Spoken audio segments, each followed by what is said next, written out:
नाज़रीन इकराम, यहूदी फौज के अस्करी ज़राए के बयानात का हवाला देते हुए एक अबरानी मीडिया ने गजा पट्टी को बारूद का ढेर करार दिया है जो किसी भी लम्हे फट सकता है। अबरानी वेबसाइट वाला के फौजी रिपोर्टर का कहना है कि गजा पट्टी एक बारूद के ढेर की मानद है जो किसी भी लम्हे फट सकता है। एक रिपोर्ट में, जिसका अरबी में तर्जुमा फलस्तीनी वेबसाइट शिहाब ने किया है, उसमें कहा गया है कि इसराइली फौज में गजा ब्रिगेड से वाबस्ता बटालियन की ट्रेनिंग गजा में जमीनी और समंदरी हमले समेत गजा में होने वाली मुतअद्दिद कार्रवाइयों से निपटने के लिए अंजाम दी गई हैं। इस रिपोर्ट के मुताबिक ये मशकें और ट्रेनिंग सेहूनी हुकूमत की सिक्योरिटी फोर्सेस की जानिब से मौजूदा पुरसुकून हालात के बावजूद गजा के मुमकिना तसादुम के हवाले से की जा रही हैं। इस सेहूनी रिपोर्टर के मुताबिक इन ट्रेनिंग्स में शामिल चीजों में से एक ये था कि फौज की बहरिया के कमांडो यूनिट के 6 अफराद समंदर के रास्ते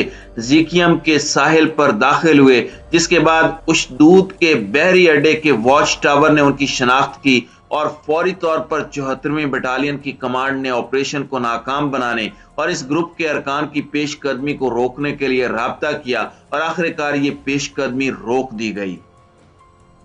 दूसरी जानिब तुर्क वजीर खारजा मौलूद चावलिश-ओलो ने अक़वाम मुत्तहिदा अरब अमारात के वजीर खारजा अब्दुल्ला बिन ज़ैद अल नाहयान के साथ अफगानिस्तान की ताज़ा तरीन पेशरफ्त और मस्जिद अक्सा पर छापे के बारे में टेलीफोनिक बातचीत की है। वजारत की तरफ से दिए गए बयान के मुताबिक चाविश-ओलो और बिन ज़ैद ने ख़वातीन की तालीम तक रसाई पर पाबंदी और कौमी और बैनुल अक़वामी गैर सरकारी और इंसानी तंजीमों से इनके अखराज के हवाले से अफगानिस्तान में बरसरे इक़्तिदार तालिबान के मुश्तरका ख़दशात पर तबादला ख्याल किया।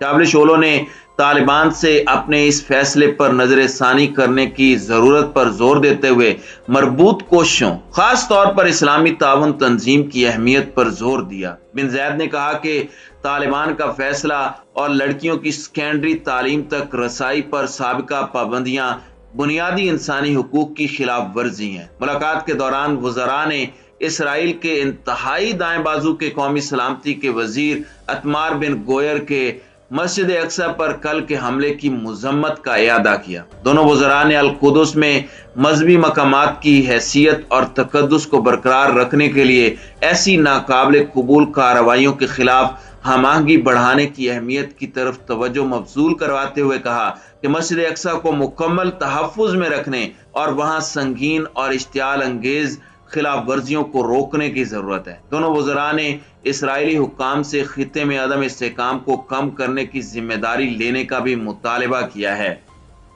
दूसरी जानिब मगरबी किनारे में इसराइली फौज की फायरिंग से 16 साला फलस्तीनी शहीद हुआ है। फलस्तीनी सरकारी टेलीविजन के मुताबिक इसराइली फौज ने मगरबी किनारे के शहर नाबलुस में वाक़े मुहाजिर कैंप में एक 100 साला फलस्तीनी आमिर अबू जैतून पर फायरिंग की। बताया गया कि इसराइली फौज ने कैंप में असली और रबड़ की गोलियों समेत अश्क आवर गैस का इस्तेमाल किया, जिसके नतीजे में फलस्तीनी नौजवान के सर में गोली लगी, जिससे वो मौके पर ही शहीद, जबकि 2 फलस्तीनी जख्मी हुए।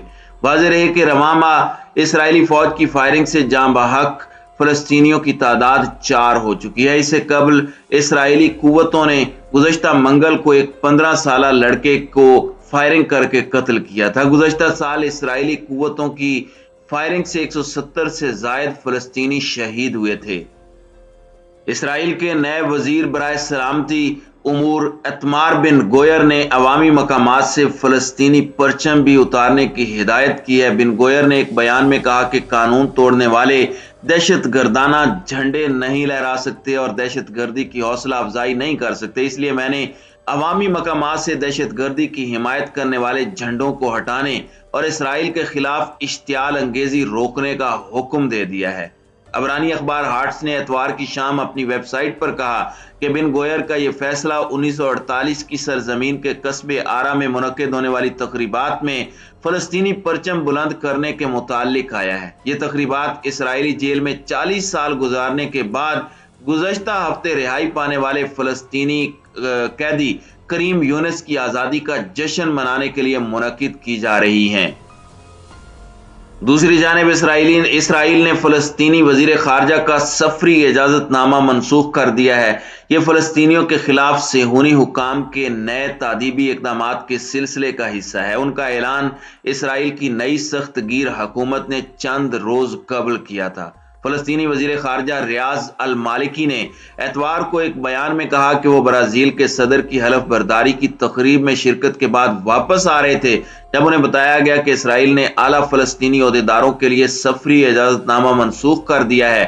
اس کے تحت وہ عام فلسطینیوں کے برعکس مقبوضہ مغربی کنارے میں آسانی سے سفر کر سکتے ہیں۔ اسرائیلی حکومت نے جمعے کے روز فلسطینیوں کو سزا دینے کے اقدامات کی منظوری دی تھی۔ اس نے یہ فیصلہ فلسطینیوں کے اقوام متحدہ کے اعلیٰ ترین عدالتی ادارے سے رجوع کرنے کے رد عمل میں کیا ہے۔ اس میں عالمی ادارے پر زور دیا گیا ہے کہ وہ اسرائیلی قبضے پر اپنی رائے دے۔ یہ فیصلہ اس سخت موقف کو اجاگر کرتا ہے جو موجودہ حکومت پہلے ہی اپنی مدت کار میں فلسطینیوں کے خلاف اختیار کر رہی ہے۔ یہ اقدامات ایک ایسے وقت میں سامنے آئے ہیں جب مقبوضہ مغربی کنارے میں تشدد میں اضافہ ہو رہا ہے اور امن مذاکرات کا دور دور تک کوئی امکان نظر نہیں آتا۔ ناظرین کرام، اسی دوران مشرقی یروشلم میں اسرائیلی پولیس نے فلسطینی والدین کے اپنے بچوں کی تعلیم کے بارے میں ایک اجلاس کو زبردستی تتر بتر کیا اور یہ کہا ہے کہ اس کی فلسطینی اتھارٹی نے غیر قانونی طور پر مالی اعانت کی ہے۔ پولیس کا کہنا ہے کہ یہ کارروائی اسرائیل کے قومی سلامتی کے وزیر ایتمار بن غفیر کے کہنے پر کی گئی، جو ایک الٹرا قوم پرست ہے اور عرب مخالف بیانات اور سٹنٹس کا طویل ریکارڈ رکھتے ہیں۔ وہ اب اسرائیلی پولیس کے نگران ہوتے ہیں۔ فلسطینیوں نے مالکی کے اجازت نامے کی منسوخی کی مذمت کرتے ہوئے کہا کہ اسرائیل کو بین الاقوامی قوانین کی خلاف ورزیوں پر سزا ملنی چاہیے۔ تصدیق کے لیے فوری طور پر اسرائیلی حکام سے رابطہ نہیں ہو سکا۔ اسرائیلی وزیر اعظم نیتن یاہو نے اتوار کے روز اپنی کابینہ کے اجلاس کو بتایا کہ ان کارروائیوں کا مقصد اقوام متحدہ میں انتہائی اسرائیل مخالف اقدامات کا توڑ کرنا ہے۔ ان کی حکومت کی سیکیورٹی کابینہ نے جمعے کو فیصلہ کیا تھا کہ اسرائیل فلسطینی اتھارٹی کے 3 کروڑ 90 لاکھ ڈالر روک دے گا اور اس کی بجائے فلسطینی عسکریت پسندوں کے حملوں میں ہلاک ہونے والے اسرائیلی خاندانوں کے معاوضے کے پروگرام میں یہ رقم منتقل کرے گا۔ اس میں یہ بھی کہا گیا کہ اسرائیل اس آمدن میں مزید کٹوتی کرے گا جو وہ عام طور پر نقد رقوم کی کمی کا شکار فلسطینی کو منتقل کرتا ہے۔ یہ رقم گزشتہ سال اتھارٹی کی جانب سے فلسطینی قیدیوں کے اہل خانہ اور تنازع میں مارے گئے افراد کے لواحقین کو ادا کردہ رقم کے برابر ہے۔ اس میں اسرائیلیوں کے خلاف حملوں میں ملوث مجاہدین بھی شامل ہیں۔ فلسطینی قیادت ان ادائیگیوں کو ضروری سماجی فلاح و بہبود قرار دیتی ہے، جبکہ اسرائیل کا کہنا ہے کہ فلسطینیوں کا یہ شہداء فنڈ تشدد کی حوصلہ افزائی کرتا ہے۔ اسرائیل کے روکے ہوئے فنڈ سے فلسطینی اتھارٹی کی مالی مشکلات میں اضافہ ہونے کا خطرہ ہے۔ ناظرین اکرام، واضح رہے کہ اسرائیل نے 1967 کی مشرق وسطیٰ کی جنگ میں مشرقی یروشلم پر قبضہ کر لیا تھا اور بعد میں اس شہر کو صہیونی ریاست میں ضم کر لیا تھا۔ اس اقدام کو امریکہ اور چند ایک ممالک کے سوا بین الاقوامی برادری نے تسلیم نہیں کیا تھا۔ اسرائیل اس شہر کو اپنا غیر منقسم اور ابدی دارالحکومت سمجھتا ہے، جبکہ فلسطینی شہر کے مشرقی حصے کو اپنی متوقع ریاست کا دارالحکومت بنانا چاہتا ہے۔ شہر کی تقریباً 1/3 آبادی فلسطینیوں پر مشتمل ہے۔ انہیں طویل عرصے سے اسرائیلی حکام امتیازی سلوک کا نشانہ بنا رہے ہیں۔ انہیں شہری حقوق کے معاملے میں نظر انداز کیا جاتا ہے اور انہیں تعلیم، رہائش اور شہری خدمات مہیا نہیں کی جاتی۔